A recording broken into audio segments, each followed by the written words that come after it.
Escucha usted, palabra de gracia, la palabra que edifica en la piedad. Amén, hermanos. Vamos a abrir la palabra del Señor. El Evangelio según Lucas en su capítulo 17, para dar lectura al pasaje correspondiente al sermón de esta mañana. Evangelio según Lucas, capítulo 17, versículos 1 al 6.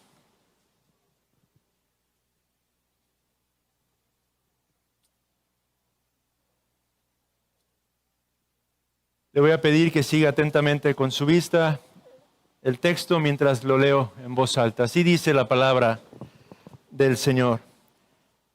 Dijo Jesús a sus discípulos: imposible es que no vengan tropiezos, mas ay de aquel por quien vienen.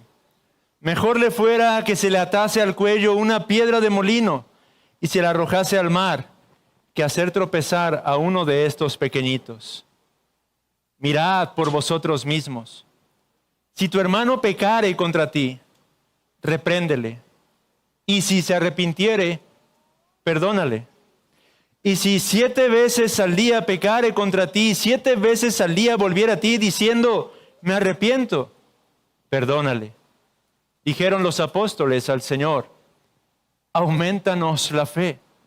Entonces el Señor dijo, si tuvierais fe como un grano de mostaza, podríais decir a este sicómoro, desarráigate y plántate en el mar, y os obedecería. Hagamos una oración, hermanos. Amado Señor Dios, Padre, gracias por lo que ya nos has permitido considerar en tu palabra esta mañana. Gracias por las verdades que hemos podido cantar, Señor. Gracias porque nos has asegurado tu presencia. Ahora, Dios nuestro, queremos rogar que tengas a bien bendecir la vida de todos los que estamos aquí congregados, hablando, Señor, como suplicábamos a través del himno, Señor, al corazón de cada uno de nosotros, conforme a nuestra necesidad, hablando para salvación, hablando para santificación, hablando para gloria y alabanza de tu nombre, Señor. Concédeme gracia para exponer con sencillez las verdades aquí contenidas y que por el poder de tu Espíritu, Señor, podamos realmente escucharte a ti, Señor, y contemplarte a ti en la faz de Cristo, tu amado Hijo, en cuyo nombre oramos. Amén y amén. Pueden ocupar su lugar, por favor.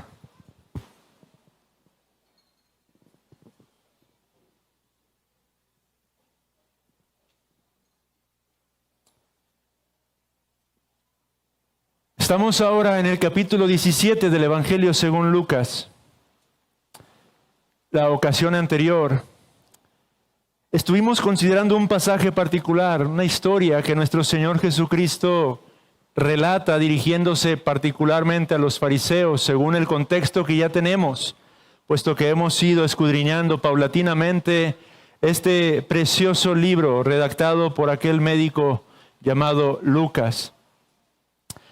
En aquella historia, la historia del rico y Lázaro, la historia de Dives, como tradicionalmente se le conoce a este personaje sin nombre en la historia de nuestro Señor Jesucristo, lo que ocurrió fue que nuestro Salvador nos permitió considerar verdades eternas del mundo venidero.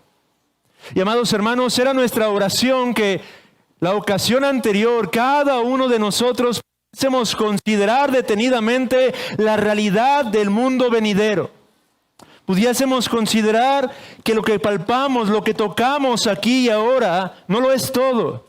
Pudiésemos considerar cómo es que nuestro Señor nos abre una compuerta, nos abre una especie de ventana para que podamos asomar y por fe contemplar las cosas que acontecerán a la humanidad en un futuro. Se nos habló del Hades como un lugar de tormento.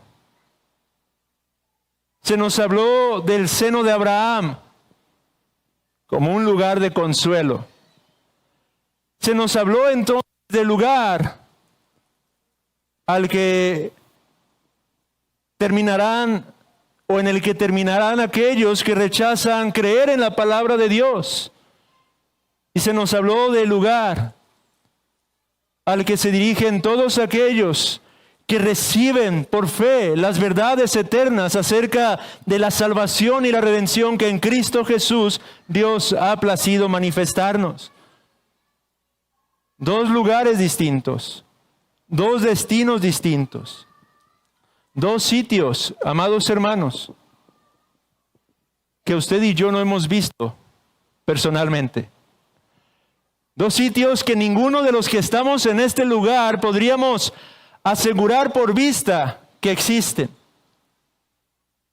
No hay absolutamente nadie en este recinto que podría decir, yo conozco el infierno, yo conozco el cielo. Pero son dos lugares en los que creemos. ¿Por qué causa creemos en ellos, hermanos? Por fe. Por fe. No una fe ciega, pero una fe informada por la Escritura. Una fe sustentada en lo que el Dios que no miente ha querido revelarnos a cada uno de nosotros. Somos llamados a creer esto por fe. Y en este contexto, inmediatamente nuestro Señor Jesucristo, tras haber narrado esta historia, tras haber presentado esta historia, tras haber hablado de estos sitios para que los conozcamos por fe, vuelve a dirigirse a sus discípulos. Y se dirige a sus discípulos para compartir un par de instrucciones o enseñanzas particulares, aparentemente sin conexión a lo que había estado compartiendo nuestro Salvador. ¿Cuáles son estas dos enseñanzas que acabamos de leer? La primera de ellas, el Señor, al volverse a sus discípulos, les advierte diciendo, tengan cuidado de ser causa de tropiezo. Y en segundo lugar, vivan siempre dispuestos a perdonar. Nuestro Salvador es el Maestro por excelencia. Él no desperdiciaba toda oportunidad para presentar gloriosas verdades e instruir a su pueblo, instruir a los que le escuchaban. Él hablaba con esa autoridad, con esa gracia, con esa precisión, con esa sencillez, con esa profundidad. Ese es el Verbo encarnado, hermanos. ¿Por qué es que de pronto brinca estos temas? La conexión en estos pasajes es un tanto compleja. Y cuando escudriñamos los comentarios que se han hecho acerca de este texto, hay muchas opiniones, variadas opiniones. Mi conclusión personal es esta. Amados hermanos, la fe no solo es algo que se desarrolla en el ámbito abstracto, pero en el día a día, en el ámbito práctico.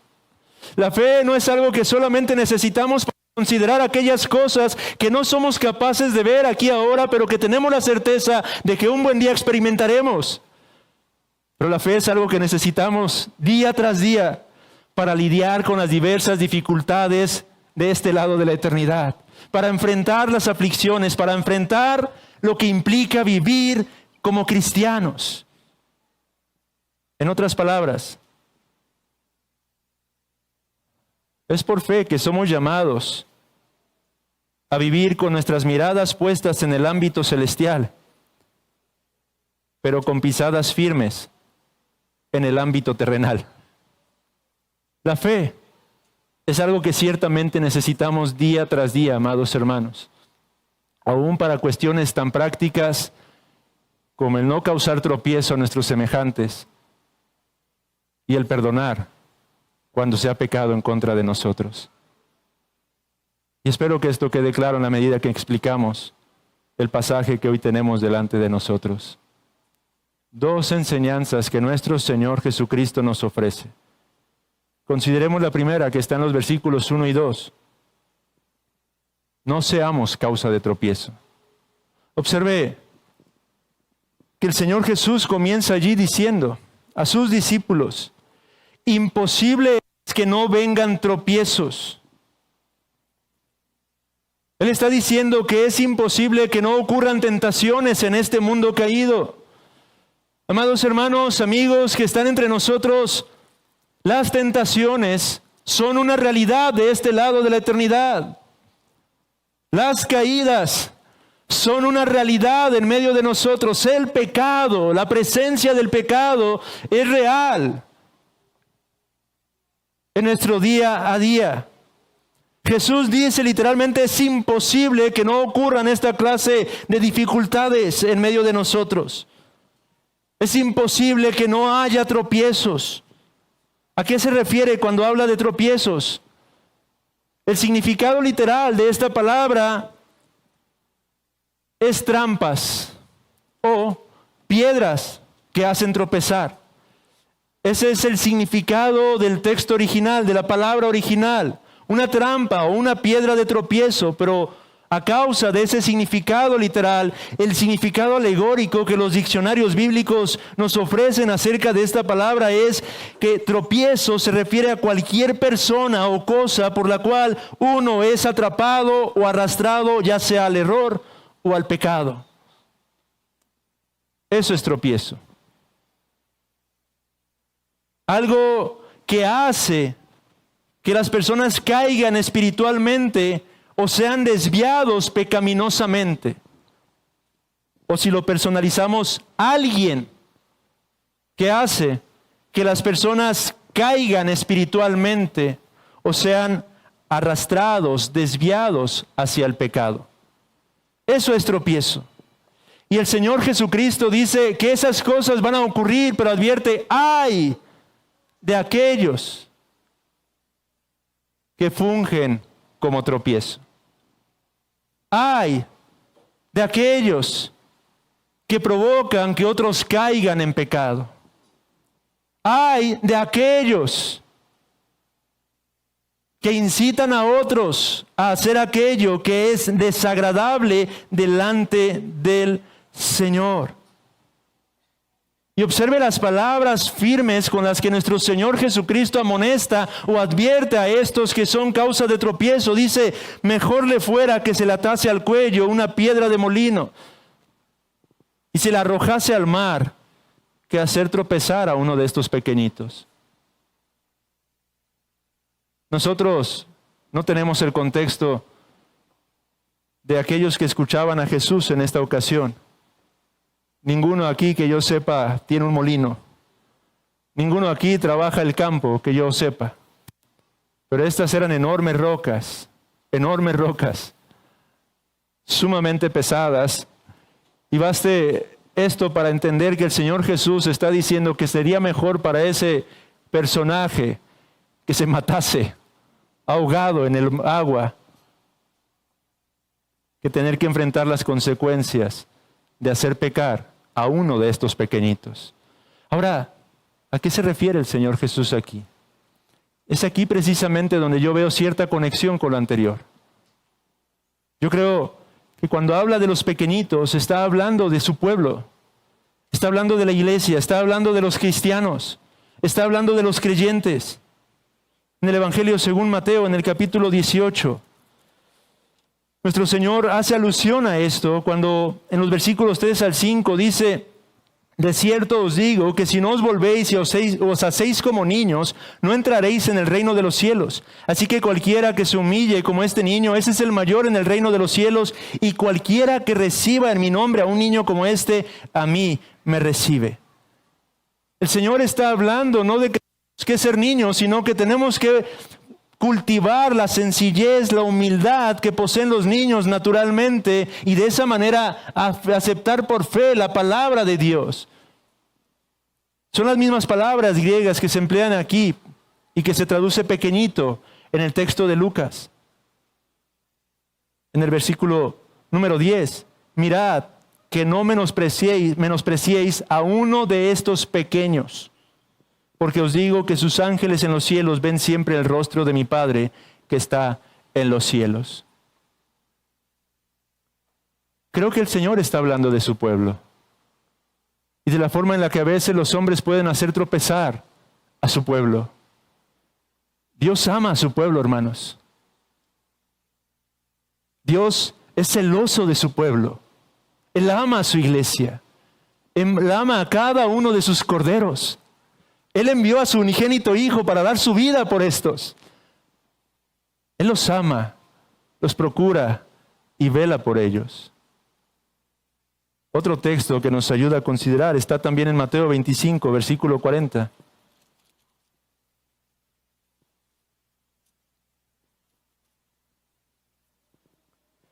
Y respondiendo el rey les dirá: de cierto os digo que en cuanto lo hicisteis a uno de estos mis hermanos más pequeños, a mí lo hicisteis.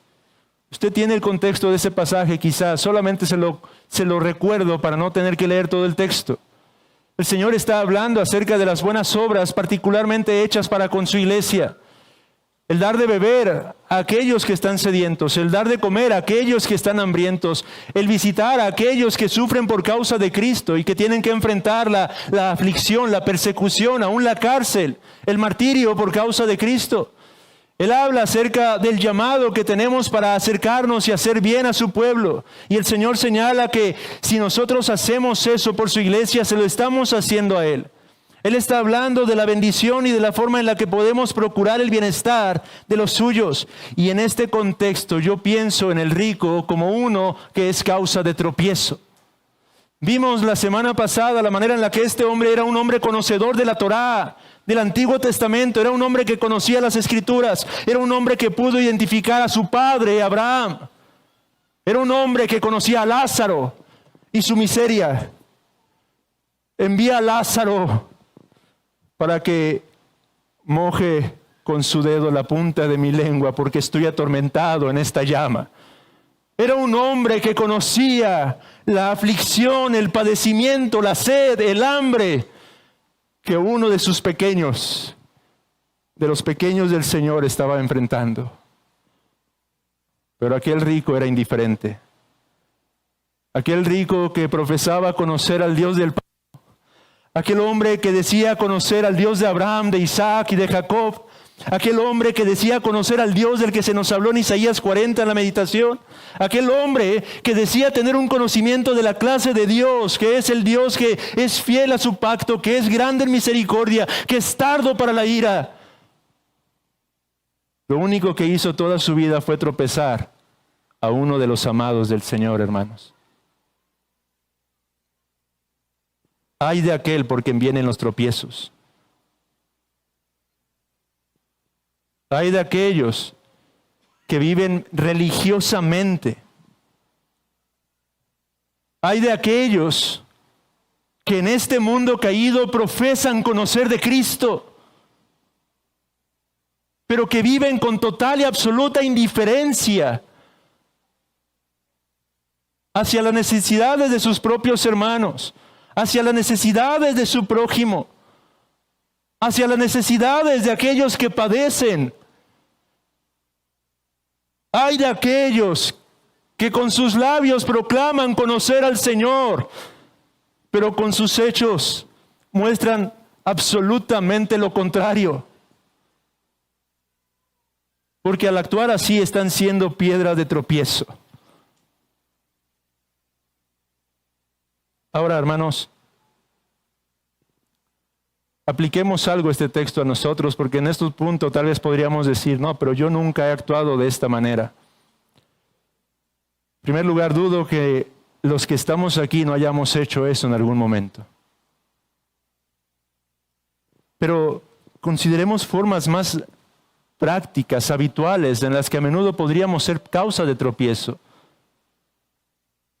Una de las formas en las que a menudo usted y yo podemos ser causa de tropiezo es cuando con nuestra propia actitud incorrecta estamos dando un mal ejemplo espiritualmente hablando a nuestros semejantes, a nuestros hermanos. Otra forma en la que podemos ser tropiezo es cuando cultiva un espíritu quejumbroso, provocando descontento en su prójimo, en sus hermanos. Cuando se la pasa hablando acerca de aquellas cosas que considera que necesita, que le hacen falta, quejándose, en lugar de agradecer y dar gloria al Señor por las bendiciones que le concede, y provoca así que su hermano o su hermana en Cristo también caiga en descontento. Al hacer esto, usted está siendo piedra de tropiezo, hermano. Podemos ser piedra de tropiezo cuando tendemos a hablar negativamente de nuestro prójimo con la finalidad de influir injustamente en la opinión de las personas con respecto a nuestro prójimo. Somos piedra de tropiezo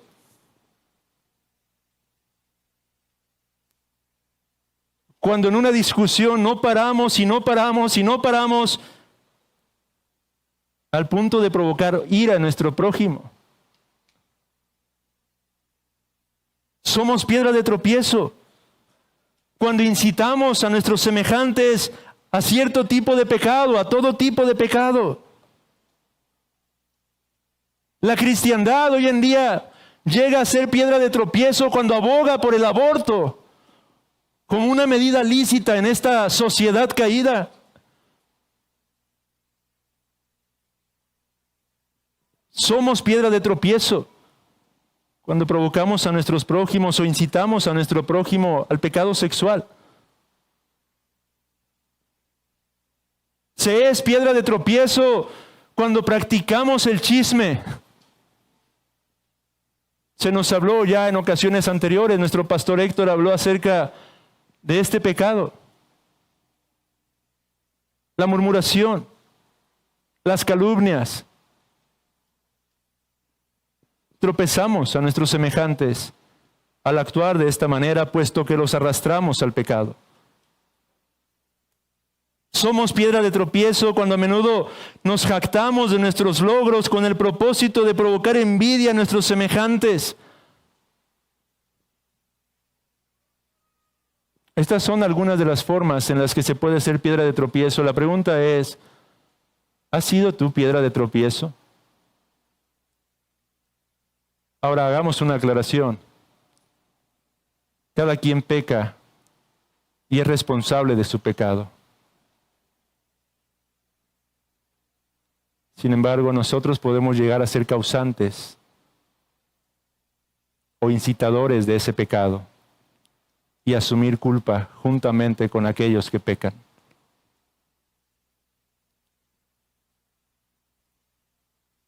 Amados hermanos, y hay una implicación en estas palabras.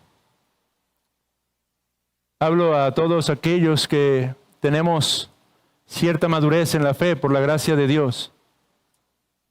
Un especial cuidado que deberíamos de procurar es para con aquellos que son nuevos en la fe.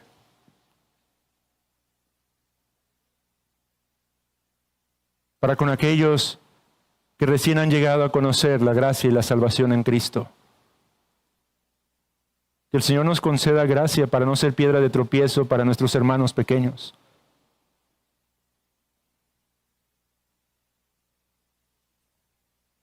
Y una última forma de ser piedra de tropiezo, podemos vincularla a lo que continúa en el pasaje.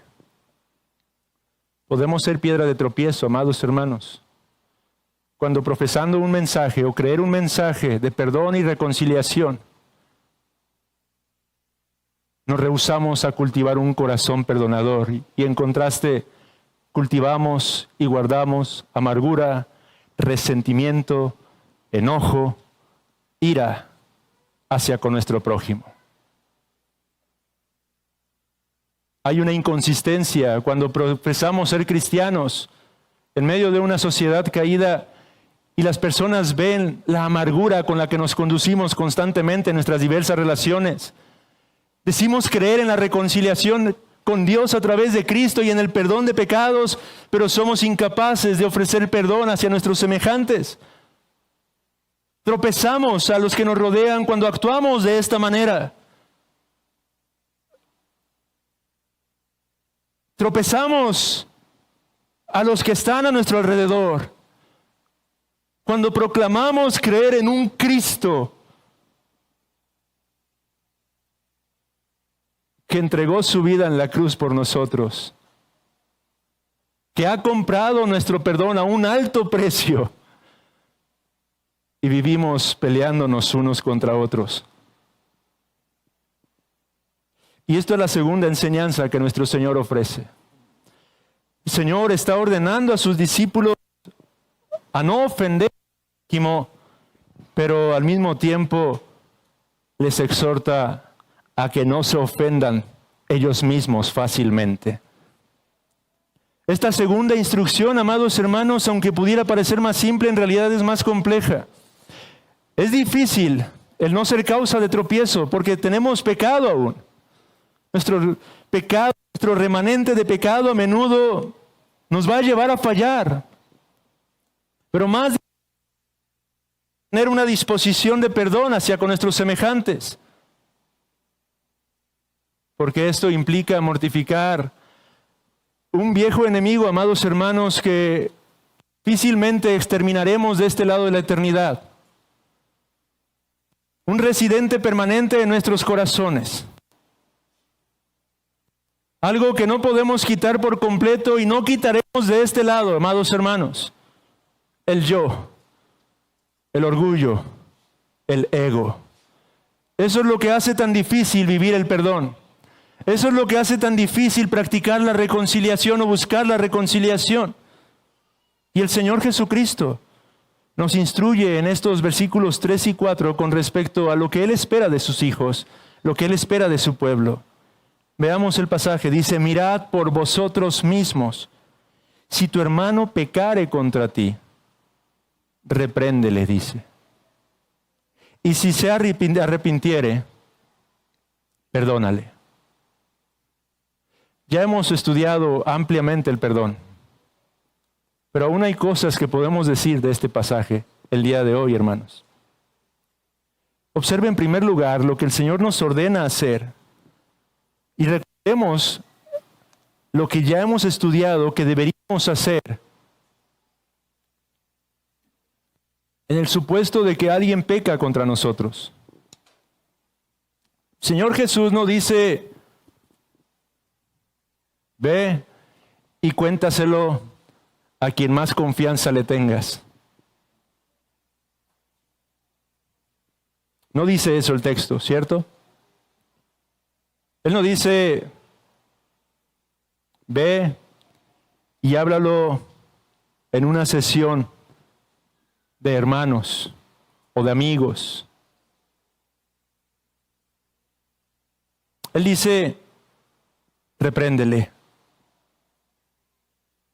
Ahora, ya hemos estudiado esto. ¿Qué significa reprender? Reprender requiere valentía, mas no aspereza, hermanos. Requiere valor porque no es fácil ir y hablar con tu semejante respecto del pecado que has visto que ha cometido en contra tuya. Pero no es aspereza con lo que somos llamados a ir.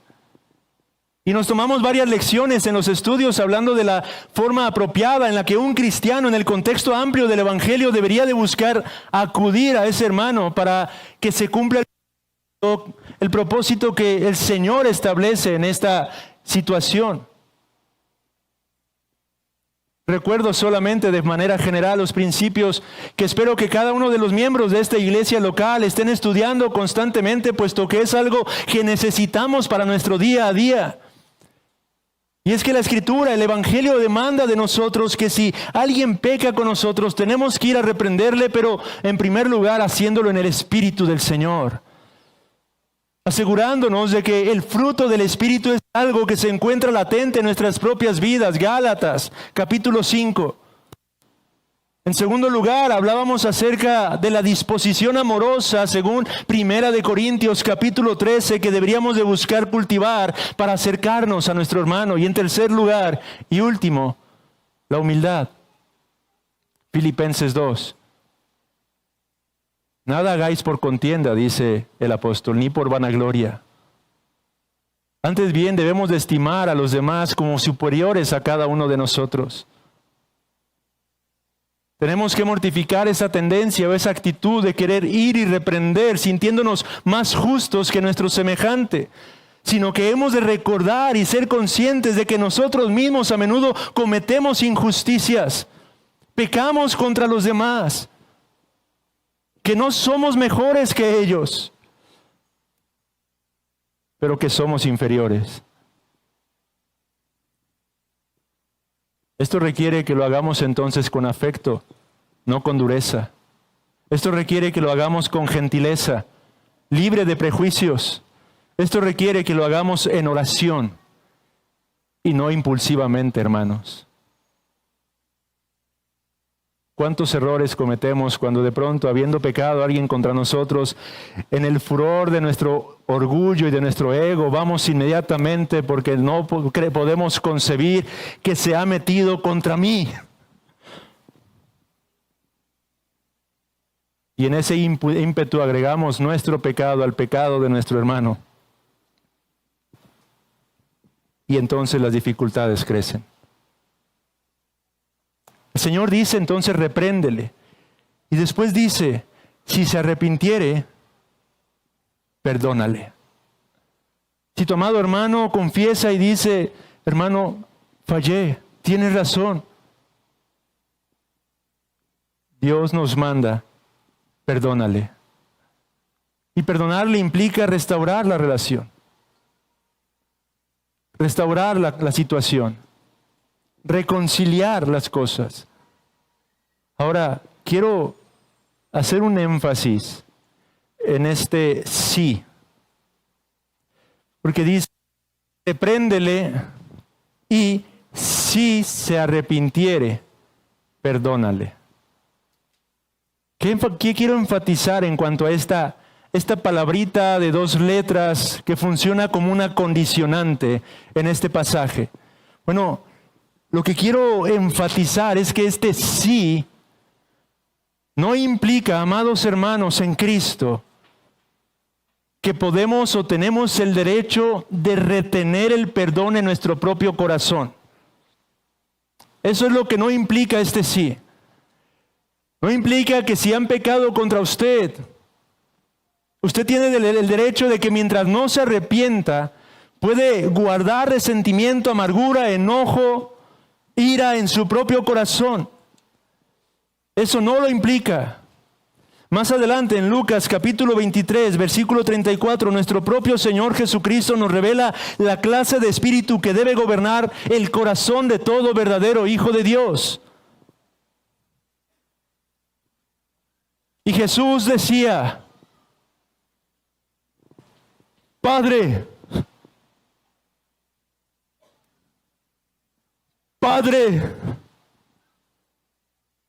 perdónalos, porque no saben lo que hacen. Jesús expresó eso de aquellos que, como nos compartía el pastor, escupieron sobre su rostro.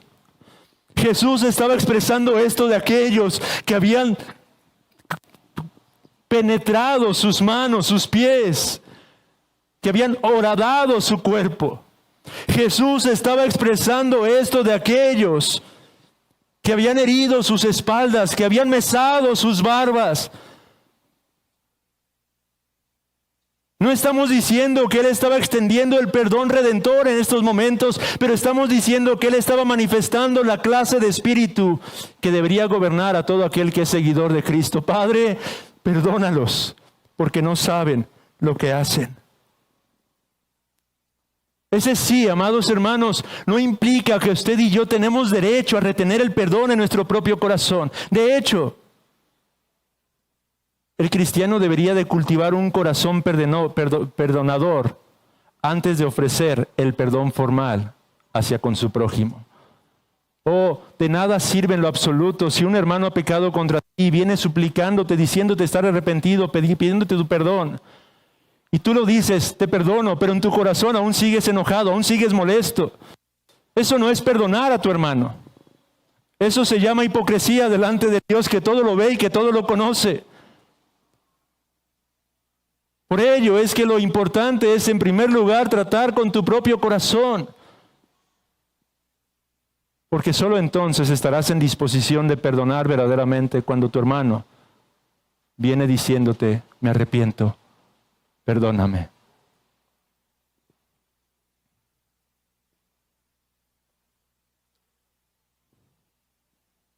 El sí, lo que nos enseña es que sin arrepentimiento no puede haber renovación de una amistad cordial.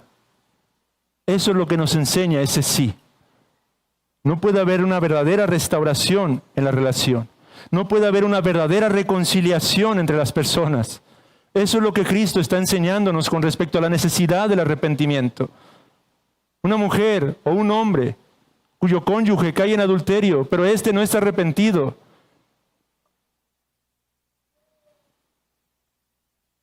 no podría buscar una verdadera reconciliación con éste, a menos que haya ese verdadero arrepentimiento. Eso es lo que nos enseña este sí. Ahora, en este pasaje, nuestro Señor Jesucristo nos presenta una situación en la que todo ha salido bien. Sabemos que por experiencia a menudo no es tan fácil como está aquí descrito. Pero supongamos por un momento que en este caso que nos presenta nuestro Señor Jesucristo, todo ha salido perfectamente bien. Has reprendido, la persona ha respondido apropiadamente, se ha arrepentido y entonces dice, perdónale. La pregunta que surge entonces, ¿cuántas veces debo perdonar a mi hermano cuando me ha ofendido de esta manera? Y entonces viene la hipérbole que nuestro Señor Jesucristo presenta para mostrarnos nuestra verdadera debilidad, hermanos. Y si 7 veces al día pecare contra ti, y 7 veces al día volviere a ti diciendo, me arrepiento, dice el Señor, perdónale. Perdónale. Perdónale. No hay límites en el perdón, hermanos. Es lo que está enseñando nuestro Señor Jesucristo. El 7 es el número de la plenitud en las Escrituras. Él está llamándonos a perdonar plenamente, completamente, continuamente, permanentemente, todo el tiempo. Somos llamados a cultivar un corazón perdonador para con nuestros semejantes. Ahora, aquí muchos de nosotros, tal vez en ese espíritu legalista que también nos persigue por todas partes, pudiéramos ya estar objetando, pero es que si vuelve a pecar, ¿acaso realmente está arrepentido? ¿No es eso una muestra de que no hay un verdadero arrepentimiento en mi hermano, en mi hermana, en mi esposo, en mi esposa, en mi hijo, en mi hija? Otros podrían estar pensando, ¿pero qué de las consecuencias? ¿No tendría que haber consecuencias? Otros podrían considerar, ¿y qué de la disciplina eclesiástica? ¿Qué no enseña la Biblia que tendríamos que llevar un proceso meticuloso con respecto al pecado de ese hermano, de esa hermana en Cristo? Amados hermanos, todos estos elementos se abordan en diversos textos de las Sagradas Escrituras. Y hay un lugar para entender cada uno de estos aspectos. Pero este pasaje está hablando del asunto del perdón. El perdón y el perdón. Ahora, si usted quiere entender lo demás, vuelva a estudiar lo que ya vimos del perdón. Pero este texto está ocupado y está interesado. Nuestro Señor Jesucristo quería que sus discípulos entendieran la importancia de desarrollar y cultivar un corazón que perdona, perdona y perdona. ¿Cuántas veces? Las que sean necesarias. Porque igualmente usted y yo necesitaremos que nos perdonen y nos perdonen. ¿Cuántas veces, amado hermano, sinceramente, cuántas veces pecó esta semana? ¿Hubo perdón para usted? Hoy se nos hablaba del consuelo en la meditación. Si alguien fue indiferente a esa meditación es porque o está, como dijo el pastor, endurecido espiritualmente y no ve su propia necesidad de perdón, o porque aún está muerto espiritualmente. Día tras día usted y yo recibimos el perdón de forma abundante. De manera que la base, la raíz del perdón descansa ya sea en la indisposición o disposición de nuestro propio corazón, hermanos. Ahora quiero señalar una nota complementaria con respecto a este tema. C.S. Lewis escribió un pequeño ensayo acerca del perdón. Y en semanas pasadas leía algunos aspectos que me parecieron interesantes y que no había considerado y ni siquiera mencioné en los estudios que estuvimos proporcionando, y creo que puede ayudarnos un poco a seguir entendiendo este tema del perdón, porque hay un mal entendimiento respecto de esta doctrina. A menudo, cuando se nos ordena perdonar, hermanos, ya sea algún engaño, algún abuso que han cometido en contra nuestra, tendemos a creer que lo que se nos está sugiriendo es el hecho de que en realidad hagamos como que no ocurrió absolutamente nada, que no se ha cometido ninguna falta. Y ante ese pensamiento y ante el sentido de justicia que Dios ha implantado en nuestros corazones, protestamos inmediatamente. Pero si eso es lo que se pidiera en las Escrituras con respecto al perdón, realmente no habría nada que perdonar. Si la realidad de lo que la Biblia nos dice es que no hagas como que no pasó absolutamente nada, entonces no tendría razón de mandarte perdonar. Si se te ordena perdonar es porque hubo una ofensa, hubo una falta, no se llama a negar esa ofensa. Si un cónyuge ha faltado a su pacto, esa ofensa es lo que se te está mandando perdonar. No se te está diciendo que hagas como que no ocurrió absolutamente nada. Tampoco significa que deberías de hacer como que entonces la confianza se ha restaurado perfectamente de un día para otro. Todo eso requiere trabajo. Lo que se te ordena es considerar la ofensa y saldar esa deuda. Y se te ordena mortificar el resentimiento. Se te ordena mortificar ese deseo de humillar a aquel que te hirió. Se te ordena mortificar ese deseo de herir a tu prójimo, de castigar a tu prójimo a causa de la ofensa que cometió en contra tuya. Eso es lo que se te ordena cuando se te dice que perdones. Ahora pasa algo interesante, hermanos. Cuando usted es quien ha pecado, se le llama no solamente a pedir perdón a su semejante, pero se nos llama a pedir perdón a Dios, ¿cierto? Lo interesante es que cuando vamos al Señor,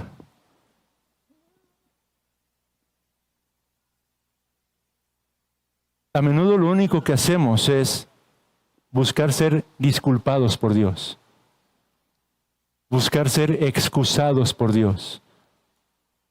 Y amado hermano, espero que no considere que estoy mintiendo, porque si tiene un corazón como el mío, eso es lo que solemos hacer en nuestras oraciones muchas veces. ¿Qué quiero decir con esto? A menudo vamos a la presencia de Dios y en lugar de ceñirnos a nuestro pecado, comenzamos a contarle todo el contexto de lo que pasó, lo que ocurrió, la manera en la que estaban actuando mis hijos, la desobediencia que estaban cultivando y cómo es que en consecuencia de eso finalmente pequé. Es decir, nos dedicamos a excusarnos delante de Dios, a buscar que sea Dios quien nos disculpe simplemente.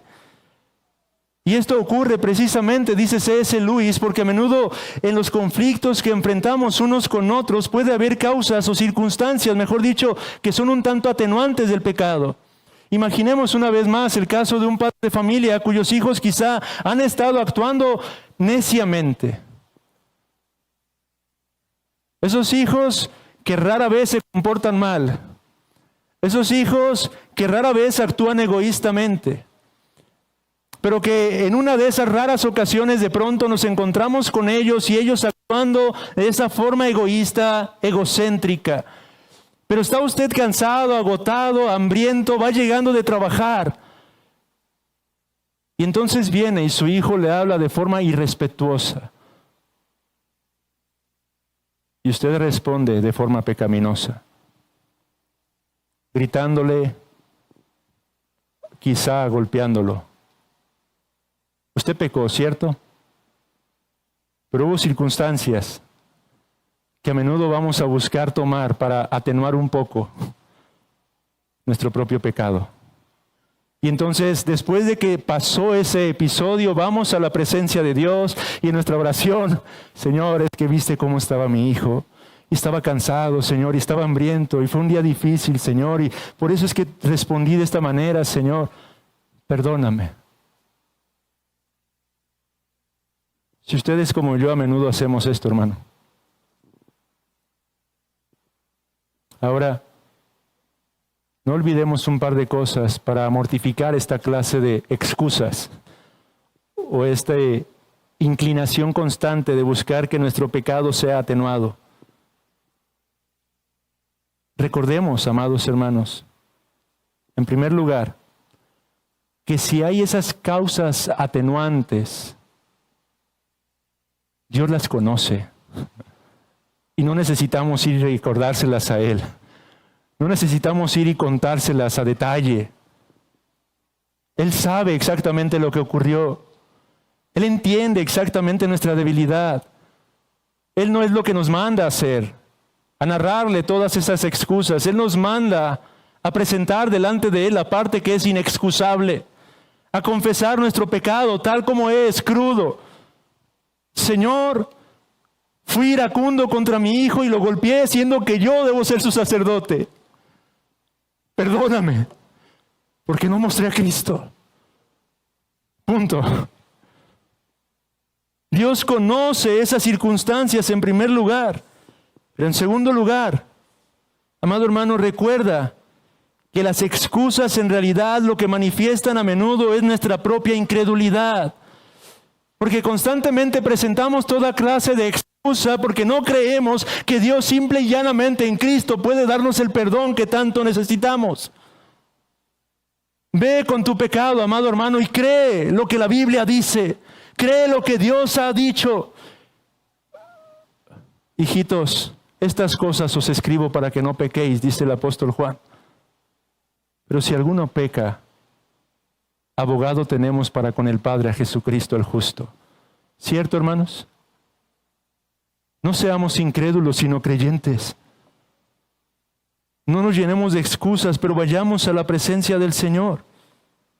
Ahora, amados hermanos, en nuestra relación con nuestro prójimo, lo cierto es que a menudo aplicamos este mismo principio, solo que a la inversa. Si hemos pecado, nos parece que las excusas nunca podrían ser mejores.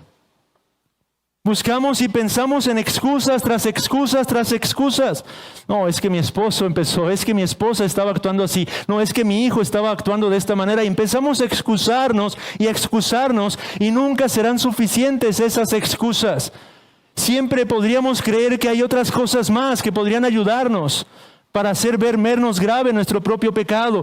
Pero el asunto se invierte cuando es al revés, cuando pasa lo contrario, cuando han pecado contra nosotros. Cualquier excusa nos parece sumamente exagerada, ¿cierto? Cuando es que el caso que me han ofendido, entonces ahora esas excusas que pudiera poner la persona, para mí realmente son sumamente exageradas. De manera que simplemente déjeme darle un principio para cerrar este detalle que me interesaba acerca de esta doctrina. Cuando pequen contra usted, amado hermano, considere las circunstancias atenuantes, a fin de que usted pueda ver el pecado en su verdadera dimensión de su prójimo. Amada hermana, quizá usted estaba hablando irrespetuosamente a su esposo y él no es excusado de su pecado. Pero si usted tan solo considerara las atenuantes, la forma en la que estuvo usted actuando, hablando, dirigiéndose, va a ser más fácil extender el perdón para usted de la parte inexcusable. Y en esa tiene que enfocarse. Ahora, si no hay circunstancias atenuantes, deberíamos aún perdonar cuando éste es enteramente y 100% culpable. Pero si hay circunstancias atenuantes, si el 99% de las circunstancias son excusables, bueno, ocúpese del 1% y perdone. Perdone esa parte que es inexcusable. Porque, amados hermanos, ser cristiano es sinónimo de perdonar aquello que es inexcusable. Ahora déjeme leer literalmente esto que dice C.S. Lewis para llegar a nuestro último punto. Él dice, tal vez no sea tan difícil perdonar solo una gran ofensa.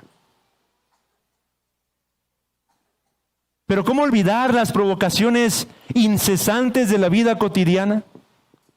¿Cómo perdonar de manera permanente a una suegra dominante, a un marido fastidioso, a una esposa regañona, a un hijo egoísta o a una hija mentirosa?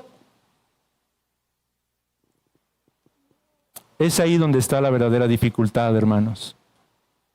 Amados hermanos, ninguna de estas cosas que el Señor Jesús nos está enseñando en este pasaje es fácil.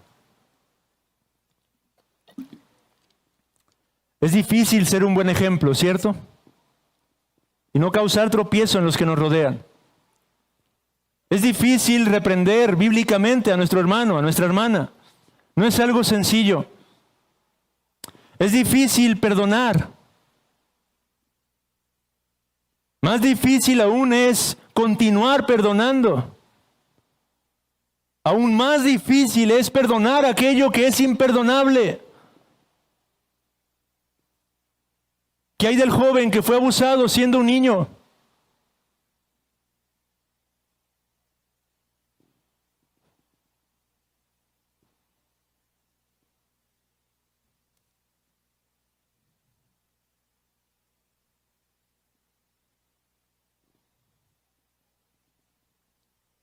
¿Qué hay de aquel cuyos padres fueron asesinados?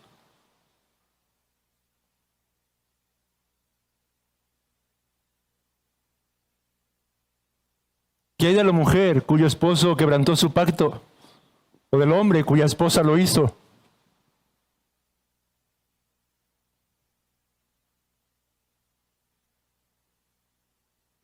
Estamos en un mundo caído, hermanos. A menudo los seres humanos hacemos cosas que aún en la justicia terrenal deberían ser imperdonables. ¿Cómo? ¿Cómo perdonar lo imperdonable? Un teólogo croata leía en un comentario, estaba haciendo una exposición acerca del perdón y al finalizar un teólogo alemán levantó la mano y le dijo, pero ¿cómo perdonaremos a esta tribu? No recuerdo el nombre de esa tribu, pero hacía alusión a una tribu que había estado sometiendo a sus propios compatriotas por medio del asesinato en masa, los abusos de sus propias mujeres, las violaciones, quemando sus hogares, sus casas. Y él preguntaba, ¿cómo hemos de perdonar a este tipo de personas? Ante tal pregunta, el teólogo croata de pronto no pudo hacer más que guardar un largo silencio para al finalmente decir, yo no puedo. Pero como seguidor de Cristo, creo que seré capaz de hacerlo. Y este es el punto final de nuestra enseñanza el día de hoy, amado hermano. ¿Cómo vivir en este día a día en donde el pecado se asoma constantemente a nuestra propia vida? ¿Cómo vivir en nuestras relaciones? ¿Cómo hacer esto que no podemos ni somos capaces de llevar a cabo en nuestras propias fuerzas? Bueno, los apóstoles entendieron lo que necesitaban, puesto que en el versículo número 5 oraron, oh Señor, aumentanos la fe. Ellos no pidieron obediencia, y es que no necesitamos más obediencia al Señor. Ellos no pidieron valor, porque no necesitamos valor en realidad. Ellos no pidieron más compasión, porque no es compasión lo que requerimos cultivar. Ellos no pidieron paciencia, porque no es paciencia lo que necesitamos. Ellos pidieron fe. Porque eso es en realidad lo que usted y yo necesitamos para vivir la vida cristiana. Fe. La fe no solo es necesaria para creer en el Hades y en el seno de Abraham. La fe es algo que necesitamos para vivir a la luz de los principios que nuestro Señor Jesucristo nos enseñó. ¿Fe en qué o en quién? Fe en sus promesas, amado hermano. Fe en las promesas en que, amados hermanos, aunque este mundo es un mundo quebrantado y caído y constantemente tendremos que derramar lágrimas, fe en la promesa de que hay un buen día en el que Dios enjugará toda lágrima de todo rostro. Fe en que un buen día la justicia de Dios será completamente vindicada. Fe en que un buen día Él ha prometido liberarnos de todo remanente de pecado en nuestros propios corazones. Fe en que en un buen día usted y yo podremos finalmente habitar en el consuelo en el que pudimos contemplar al propio Lázaro, el mendigo, hermanos. Necesitamos fe en las promesas del Señor, fe en la gracia de Dios en Cristo. Gracia porque, amado hermano, usted y yo vamos a seguir pecando. Usted va a ofender a su prójimo. Usted va a fallar a su esposo en ocasiones, va a fallar a su esposa en ocasiones. Y necesita recordar la gracia que hay en Cristo Jesús. Fe para que podamos cobrar conciencia de que Cristo murió y pagó nuestras deudas, hermanos. Fe en el poder de Dios. Fe en el poder que el Espíritu Santo proporciona a todo hijo de Dios, a todo cristiano, a todo creyente, para poder vivir la vida que Él nos ha mandado a vivir. Fe para reconocer que el Paracletos está junto a usted y junto a mí, no de vez en cuando, sino permanentemente. Fe para considerar que usted tiene una fuente inagotable, ganada por Cristo a través de su propio sacrificio, para poder vivir conforme a la voluntad de su propio Hacedor, amado hermano. Necesitamos vivir por fe todas estas cosas. Por eso es que los apóstoles dijeron: Señor, aumenta nuestra fe. Fe. Fe, sobre todo en nuestro Señor Jesucristo. Porque para perdonar lo imperdonable, necesitamos mirar la cruz, hermanos. Yo no sé cuál sea su situación. He escuchado tantas cosas, tantos casos.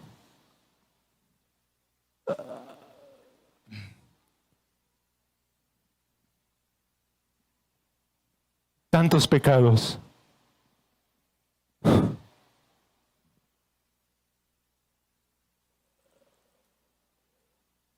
Pero si usted pone su mirada en la cruz y considera la forma en la que en ese Calvario ocurrieron las cosas más terribles que podemos imaginarnos, las más grandes injusticias en un sentido fueron llevadas a cabo. Es ahí donde los hombres se burlaron de su Creador. Es ahí donde los hombres blasfemaron a su propio Hacedor. Es ahí donde los hombres manifestaron la verdadera naturaleza del pecado. Es ahí donde los hombres mostraron lo más terrible del corazón que se alberga en cada uno de nosotros. Y sin embargo, en medio de esas circunstancias, Cristo proclamó: Padre, perdónalos, porque no saben lo que hacen. Usted podrá decir: es que Cristo es Cristo. Él y solo Él podría expresar palabras de este tipo ante aquellos que le trataban de esta manera tan indigna. Pero yo creo que por eso el Espíritu Santo nos dejó testimonio de alguien más. No para glorificar a este personaje, pero para revelarnos que sus discípulos podemos imitar a Cristo. Esteban estaba allí, predicando el Evangelio a una nación endurecida, proclamando al Mesías, al Salvador que tanto habían esperado, hablándoles de una verdadera y genuina esperanza, amándolos al mostrarles que Jesús es el Cristo que tanto esperaban y que en Él había perdón de pecados. Sin embargo, ¿qué hicieron aquellos hombres? Uno a uno tomaron sus rocas y comenzaron a arrojarlas en contra suya, mientras que Esteban elevó sus ojos, clamó diciendo: perdónalos porque no saben lo que hacen. Oh, amado hermano, todo cristiano en quien el Espíritu Santo mora ha recibido la capacidad de poder perdonar por fe a través de Cristo, de poder cancelar aún lo que es imperdonable, de poder amar de una manera sobrenatural. Porque esta clase de amor solo es aquella que se ha derramado de lo alto en nuestros corazones. Mire a la cruz, porque el perdón que somos llamados a brindar solo puede fluir del perdón que nosotros mismos hemos recibido. Recuerda, amado hermano, que usted y yo hemos sido abundantemente perdonados. De manera que cuando pequen contra usted, exprese: oh Señor, perdóname a mí y perdona a mi prójimo. Perdónanos a ambos. Ahora, solamente este punto que menciona nuestro Señor finalmente. Usted podría pensar a estas alturas: necesitamos mucha fe. Los apóstoles entendieron algo correcto por algo incorrecto. Necesitaban fe, pero no necesitaban una gran cantidad de fe. Jesús les dijo, si tuvieran fe como un grano de mostaza, podrían decir a este sicómoro, desarráigate y plántate en el mar, y los obedecería. ¿Qué está diciendo Jesús aquí? No está hablando de que comencemos ahora a tratar de hacer uso de la fe de manera ilícita, como muchos cristianos hoy en día enseñan. Está hablando de que empecemos a orar con fe para que entonces en automático el Señor haga algo espectacular a nuestro alrededor y podamos seguir creyendo. No. Él está diciendo lo contrario. Él está diciendo que basta una fe pequeña, siempre y cuando esta sea la fe verdadera en la persona y obra de Cristo.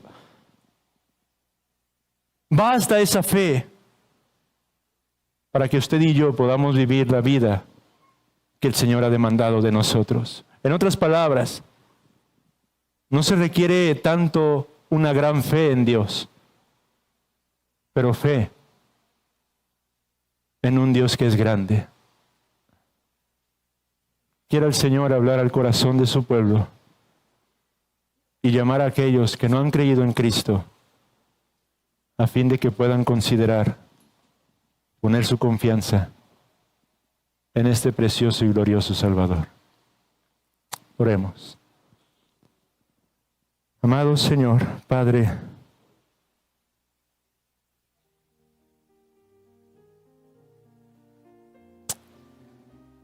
somos hallados faltos delante de ti y te pedimos perdón por nuestros pecados. Pero agradecemos, Señor, porque en Cristo, tu amado Hijo, has provisto, Señor, lo que necesitamos para poder vivir de manera que podamos glorificar tu nombre, Señor. De antemano sabías que fallaríamos una y otra vez. Y por ello nos has ordenado, Señor, a mantener y cultivar ese espíritu de perdón, Señor. Porque esto aún es en beneficio propio, Padre. Cuán equivocada es nuestra forma de pensar a menudo, Señor, al considerar y ver al prójimo que ha de ofendernos y olvidamos que nosotros mismos seremos constantemente los ofensores, Señor. Danos de tu gracia, Padre. Danos de tu gracia, pues separados de ti no hay nada que podamos hacer. Habla a tu pueblo. Habla, Señor, a esta congregación. En Cristo. Amén y amén. Palabra de Gracia llega a ustedes por el aporte de individuos y organismos comprometidos con la defensa de la fe. Para más información, comentarios o consejería, visite nuestra página de internet www.ibrg.mx. Ahí encontrará el acceso a este recurso y muchos más que ponemos a su disposición. Nuevamente le recordamos nuestra página de internet www.ibrg.mx. También encontrará gran cantidad de temas de estudios bíblicos para la edificación espiritual de su vida en el sitio web sacrateología.org. Le invitamos a vernos con temas que edifican para la vida en la piedad, todos los sábados a las 10 a.m. en Nova Radio por Facebook y escucharnos los domingos a las 10 a.m. por La Campesina en la ciudad de Los Mochis en el 97.7 de FM en la retransmisión de nuestras reuniones dominicales.